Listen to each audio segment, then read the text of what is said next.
आप सभी को धन्यवाद अपॉर्चुनिटी देने के लिए। कहते हैं कि शिक्षक समाज का भाग्य विधाता होता है। मैं तो कहता हूँ समाज का क्या, पूरे देश का भाग्य विधाता होता है। और सही बात भी है, क्योंकि एक शिक्षक ही होता है जो एक असफल बच्चे को भी सफल बना सकता है और सफल बच्चे को भी असफल बना सकता है। मतलब एक देश का जो विकास है वो शिक्षक पर ही निर्भर करता है, क्योंकि एक शिक्षक होता है जो पीढ़ी दर पीढ़ी ऐसी पीढ़ियां बना सकता है जो एक देश को विकसित और विकसित बना सकता है, तो वही ऐसी पीढ़ियां बना सकता है जो एक विकसित देश को विकासशील देश बना सकता है। परंतु पिछले कुछ सालों से, कुछ समय से हमारे हालात और शिक्षा व्यवस्था इस कदर बदली है कि उसने शिक्षक की स्थिति को एक सामान्य मजदूर की तरह बना दिया है। तो इसी को मैं एक कविता के माध्यम से आपके सामने प्रस्तुत कर रहा हूँ, जो कि डॉक्टर गोविंद सिंह जी द्वारा लिखी गई है।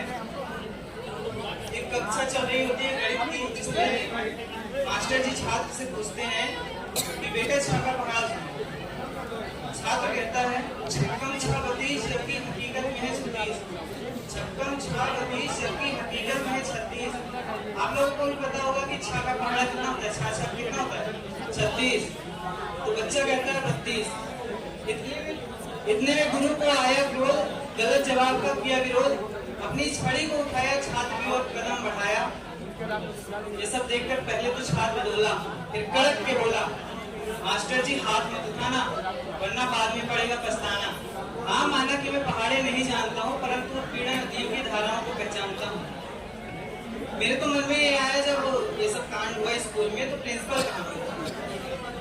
आगे लाइनों में उनकी हिंदर जी को मिलता है कि ये सब शोर शराबे सुनकर प्रिंसिपल भी वहाँ आ गए। ये सब शोर शराबे सुनकर प्रिंसिपल भी वहाँ आ गए और मामले को सुनकर के भिड़ा गए। आते ही तोड़ दी उन्होंने मास्टर जी की छड़ी। अब तो मास्टर जी और छात्र दोनों को डांट पड़ी। मास्टर जी से प्रिंसिपल सर कहते हैं कि पढ़ा कीजिए मास्टर जी, पढ़ा कीजिए मास्टर जी, सरकार का आदेश। अब संभव नहीं कक्षा में छड़ी का प्रवेश। प्रताड़ना का दर्ज हो जाएगा आप पर केस और पेंशन के कागजों में हो जाएगा निलंबन का प्रवेश। एक प्रकार से शिक्षक की नौकरी का सवाल था। तो किसी की भी नौकरी पे बात आती है तो उसका हाल क्या होता है, आगे की लाइन में है कि ये सब बात सुनकर के मास्टर जी हो गए पसीना पसीना। कि प्रिंसिपल की बात सुनकर मास्टर जी हो गए पसीना पसीना। देखने में ऐसा लगा जैसे दिसंबर में जून का महीना। इतने में पीछे से आवाज आई मास्टर जी मुर्दाबाद मुर्दाबाद, और सारी कक्षा हो गई छात्र के साथ। प्रिंसिपल सर छात्र कोने में ले गए, बहाने बहाने में आधा घंटा लगा दिया छात्र को समझाने में। समझौता हुआ कि मास्टर जी लिखित माफीनामा तैयार करेंगे। ये समझौता हुआ कि मास्टर जी लिखित माफीनामा तैयार करेंगे वरना हम स्कूल का बहिष्कार करेंगे। बात स्कूल की थी। तो स्टाफ में भय और आश्चर्य का अनूठा मिश्रण बरकरार था। स्टाफ में भय और आश्चर्य का अनूठा मिश्रण बरकरार था। छात्र जान चुके थे कि सफल होना हमारा मौलिक अधिकार था। प्रिंसिपल सर बच्चे को और टीचर को बुलाते हैं केबिन में।